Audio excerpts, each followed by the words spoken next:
अस्सलामुअलैकुम स्टूडेंट्स। आज जो टॉपिक हम पढ़ने जा रहे हैं वो है न्यूक्लियर एनालिटिकल टेक्निक्स का introduction to nuclear science. Nuclear science is a multidisciplinary field that explore the properties, behaviour and application of atomic nuclei. इसका मतलब हम इसमें एटॉमिक न्यूक्लियाई के बारे में सब कुछ पढ़ेंगे, उसकी प्रॉपर्टीज, उसका बिहेवियर, उसकी कुछ एप्लीकेशंस। एटॉमिक न्यूक्लियर एक्चुअली में होता क्या है? तो the central core of the atom, atom का जो सेंट्रल कोर है उसे हम कहते हैं एटॉमिक न्यूक्लियाई। फिजिकल हमारे पास जो है ये फिजिक्स के अंदर, केमिस्ट्री के अंदर, इंजीनियरिंग के अंदर, इन सब फील्ड्स के अंदर जो है इसका बहुत अच्छा जो है वो रोल है। ठीक है, as it core nuclear science investigate for the force behind proton and neutron in the nucleus. अब न्यूक्लियस के बारे में बात करते हैं। न्यूक्लियस क्या है? Atomic nuclei. ठीक है, तो न्यूक्लियस के अंदर हमारे पास प्रोटॉन और न्यूट्रॉन्स जो हैं वो मौजूद होते हैं और उनको बाइंड करने वाली फोर्स जो है उसके बारे में भी हम पढ़ेंगे, कौन सी फोर्स है जिन्होंने उसे बाइंड किया हुआ है। इसमें हम कुछ केमिकल रिएक्शंस देखेंगे like fission and fusion reactions, और इसके अलावा इसमें जनरेटिंग इलेक्ट्रिसिटी किस तरह से न्यूक्लियर पावर प्लांट से हम जनरेट करते हैं, ये सब कुछ जो है इसमें हम स्टडी करेंगे। ठीक है, ये था हमारे पास इंट्रोडक्शन न्यूक्लियर साइंस का ब्रीफली। नेक्स्ट हम इसे डिटेल में स्टडी करेंगे। एटॉमिक न्यूक्लियाई, एटॉमिक न्यूक्लियाई जो है वो क्या है? At the heart of every atom lie a nucleus, हर एटम के हार्ट के अंदर जो है वो न्यूक्लियस है, composed of proton and neutron, जो कि प्रोटॉन और न्यूट्रॉन से मिलकर बना है। These particles are held together by a strong force, ये सब पार्टिकल जो है वो एक स्ट्रॉन्ग फोर्स के साथ जो है वो हेल्ड हुए हैं आपस में एक दूसरे के साथ, which is one of the fundamental force in the nature, जो कि बहुत ही अहम और ज़रूरी बुनियादी जो है वो हमारे पास फोर्स है नेचर के अंदर जो पाई जाने वाली है। उसके बाद न्यूक्लियर साइंस की बात, न्यूक्लियर फिजिक्स की बात करें। न्यूक्लियर फिजिक्स जो है ये हमारे पास फोर्स के बारे में है, बाइंडिंग जो which bind the proton and the neutron. उसके अलावा स्ट्रक्चर जो है उसकी प्रॉपर्टी के बारे में, जिस तरह से फोर्स होती है अट्रैक्ट करती है उसी तरह से स्ट्रक्चर बनता है। तो बेसिकली इसमें हम स्ट्रक्चर को करते हैं डिफाइन। उसके बाद बात करेंगे हम न्यूक्लियर केमिस्ट्री के। तो न्यूक्लियर केमिस्ट्री के अंदर हम ना केमिकल प्रॉपर्टीज देखेंगे, इंटरेक्शन देखेंगे केमिकल्स का। ठीक है, फिर आता है radio active. Radio active actually में क्या है? रेडियो एक्टिव एलिमेंट्स होते हैं, ऐसे एलिमेंट्स जो कि रेडिएशन को इमिट करते हैं। ठीक है, emitting radiation, the elements which emit the radiation are called radioactive. और वो क्या करते हैं? वो खुद ब खुद जो है वो रेडियो एक्टिव हो जाते हैं। कुछ एलिमेंट ऐसे होते हैं जो खुद ब खुद जो है वो रेडिएशन इमिट करने लग जाते हैं। वो क्यों करते हैं? क्योंकि वो अनस्टेबल होते हैं। और कुछ ऐसे होते हैं हमारे पास एलिमेंट्स जो कि रेडियो एक्टिव नहीं होते, उन पे हम बॉम्बार्ड करवाते हैं न्यूट्रॉन्स को, उसके बाद वो जाके वो है रेडियो एक्टिव बन जाते हैं। ठीक है, ये बहुत डिटेल में हम आगे पढ़ेंगे, जिसमें हमारे पास alpha particles, beta particles, gamma, X rays, ETC सब कुछ है। फिर हमारे पास न्यूक्लियर रिएक्शंस। न्यूक्लियर रिएक्शन के अंदर जो है वो न्यूक्लियर साइंस को देख लेते हैं कि nuclear reaction involve change in atomic nuclei. Fusion reaction, fusion reaction में हमारे पास क्या है कि involves the combined light nuclear to form heavier. Fusion के अंदर लाइट न्यूक्लियाई जो होते हैं वो मिलकर एक हैवी बनाते हैं न्यूक्लियस को। ठीक है, इसमें कंबाइनिंग हो रही है। और फिजन की बात की जाए तो फिजन के अंदर स्प्लिटिंग होती है, हैवी न्यूक्लियस जो है वो छोटे छोटे टुकड़ों में जो है वो छोटे छोटे न्यूक्लियाइस में जो है वो कन्वर्ट हो जाता है।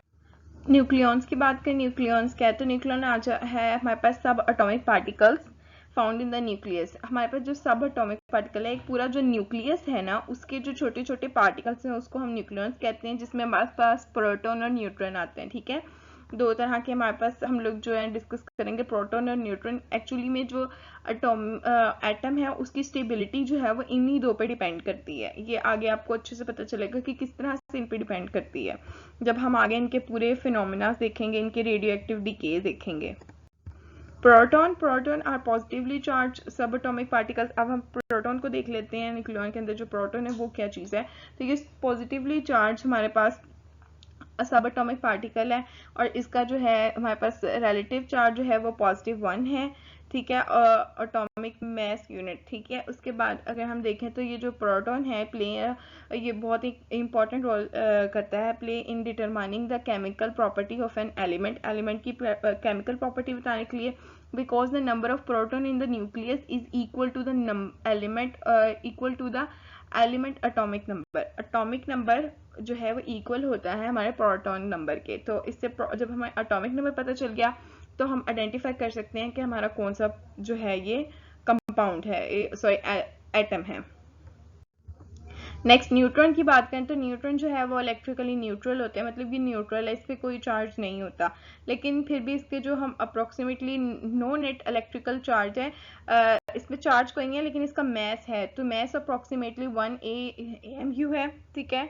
और न्यूट्रॉन्स के अंदर इसकी स्टेबिलिटी, हमारे एटम की जो स्टेबिलिटी है वो डिपेंड करती है न्यूट्रॉन्स पे। Neutrons contribute to the stability of the nucleus by interacting with protons through the strong nuclear force. ये क्या करते हैं, प्रोटॉन के साथ जो है वो अपनी इंटरेक्शन करते हैं, जिसकी वजह से जो है वो एटम जो है हमारा स्टेबल रहता है, ठीक है। पॉजिटिव और पॉजिटिव यानी कि प्रोटॉन्स होंगे अगर हमारे न्यूक्लियस के अंदर, तो उनमें रिपल्शन फोर्सेज होंगी। जब वो रिपल्शन फोर्सेज ज़्यादा हो जाएंगी तो वो एटम जो है वो हो सकता है हमारे पास अनस्टेबल हो सकता है। तो उसे स्टेबल करने के लिए उसके अंदर न्यूट्रॉन्स होते हैं, जो न्यूट्रॉन्स हैं वो रिपल्शन को कम करते हैं, ठीक है। बेसिकली ये फिनोमिना है, और जो हम आगे डिटेल से भी देखेंगे किस तरह से वो कर रहा है, और उसको कितनी फोर्स चाहिए, कितने न्यूट्रॉन्स जो हैं वो कितने प्रोटॉन्स को स्टेबल कर सकते हैं, ये सब। नेक्स्ट है हमारे पास proton and neutron in the nucleus. Nucleus के अंदर प्रोटॉन और न्यूट्रॉन के बारे में बात करें तो in the nucleus of an atom there are proton and neutron collectively nucleons. These nucleons are held together by strong force which overcome the electrostatic repulsion between the positively charge proton. यही बात जो मैं अभी आपको बता के हटी हूँ कि पॉजिटिव चार्ज अगर हम के लिए बात करें न्यूक्लियस के अंदर प्रोटॉन है, तो उनमें जो रिपल्शन है उसको ओवरकम करने के लिए न्यूट्रॉन यूज होते हैं। इसी वजह से इन दोनों को होना बहुत जरूरी है हमारी स्टेबिलिटी के अंदर। अब यहाँ पे स्टेबिलिटी की बात की गई है, stability of the nuclei. The stability of a nucleus depend on the balance between the attraction attractive source strong nuclear force and the repulsion electromagnetic force between protons, ठीक है। उन प्रोटॉन्स के दरमियान में जो रिपल्शन की फोर्स है उसको जो है वो ये बैलेंस कर देता है, जिसकी वजह से एटम जो है वो हमारा स्टेबल रहता है, ठीक है। Then if the number of protons and neutron in the nucleus is in a certain range, the nucleus tend to be stable. This balanced configuration is often referred as the valency of the stability on the nuclear chart, ठीक है। इसे valence of stability on the nuclear chart भी कहते हैं। उसके बाद equal and unequal numbers. अब ये क्या चीज़ है, इसे देख लेते हैं। It's not necessary that the proton and the neutron number must be in equal for stability. उन्होंने कहा ये बिल्कुल ज़रूरी नहीं है कि जितने आपके पास प्रोटॉन है उतने ही न्यूट्रॉन होने चाहिए उसे स्टेबल करने के लिए। कभी कभी ऐसा होता है कि हमारे पास नंबर ऑफ प्रोटॉन्स जो हैं वो ज़्यादा हो जाते हैं, तो उसके लिए हमें उससे डबल अमाउंट में न्यूट्रॉन्स चाहिए होते हैं उसे स्टेबल करने के लिए, क्योंकि रिपल्शन बहुत ज़्यादा हो जाती है। और कभी कभी ऐसा होता है कि दोनों अगर इक्वल नंबर में है तब भी हमारा जो आइटम है वो स्टेबल हो सकता है। तो ये जो है ये चेंजिंग है, इनकी रेशो जो है वो चेंज होती रहती है। लेकिन अगर हमारे पास लाइट हम न्यूक्लियस की बात करें, लाइट जो एलिमेंट्स होते हैं, छोटे एलिमेंट्स होते हैं, उनकी जो है अप्रोक्सीमेटली रेशो ना वो 1:1 है, 1:1 है। हमारे पास प्रोटॉन और न्यूट्रॉन रेशो की बात करें तो वो 1:1 है। उसके बाद अनस्टेबल न्यूक्लियस की बात करें, when the ratio of a proton and neutron deviates significantly, अगर उनकी रेशो जो है वो सिग्निफिकेंटली डाइवर्ट हो रही है फ्रॉम द आइडियल रेशो भी हमने बात की 1:1 है, ठीक है। तो उससे अगर वो डाइवर्ट हो रही है तो वो जो है वो लेस स्टेबल हो जाएगा। किस तरह से, हमारे पास ये आपको डिटेल में बाद में पता चलेगा, लेकिन अभी इतना ही पता है हमें, इस इंट्रोडक्शन में लगा है कि हमारे पास न्यूट्रॉन प्रोटॉन का एक खास रेशो है जो होगा तो ही हमारा एलिमेंट जो है वो स्टेबल होगा। लाइट अगर हमारे पास एलिमेंट है तो उनके लिए रेशो 1:1 है, और अगर हमारे पास इससे ग्रेटर है तो फिर हमें आइडियल से थोड़ा सा डाइवर्ट होना पड़ता है। लेकिन अगर हम लोग लाइटर में ही डाइवर्ट करें आइडियल से तो हमारा जो है वो एटम जो है वो लेस स्टेबल हो सकता है। यहाँ पे मैंने एक ग्राफ दिया आप लोग को दिखाया, ठीक है। इस ग्राफ में देखिए प्रोटॉन और न्यूट्रॉन का रेशो, एक साइड पे न्यूट्रॉन एक साइड पे प्रोटॉन। हमारे पास आइडली 1:1 रेशो देखे ना तो उसमें बिल्कुल सीधा जा रहा है, बट एक्चुअली में क्या होता है कि हमारे पास अगर number of number of protons जो हैं वो इंक्रीज हुए जा रहे हैं, तो एक वक्त आता है जब हमारे पास जो न्यूट्रॉन है उनकी अमाउंट हमें ज़्यादा चाहिए होती है प्रोटॉन से, क्योंकि उनके अंदर जो रिपल्शन फोर्सेस हैं वो बहुत ही ज़्यादा हो जाती हैं, उनको हमारे न्यूट्रॉन्स जो हैं वो कंट्रोल नहीं कर पाते, ठीक है।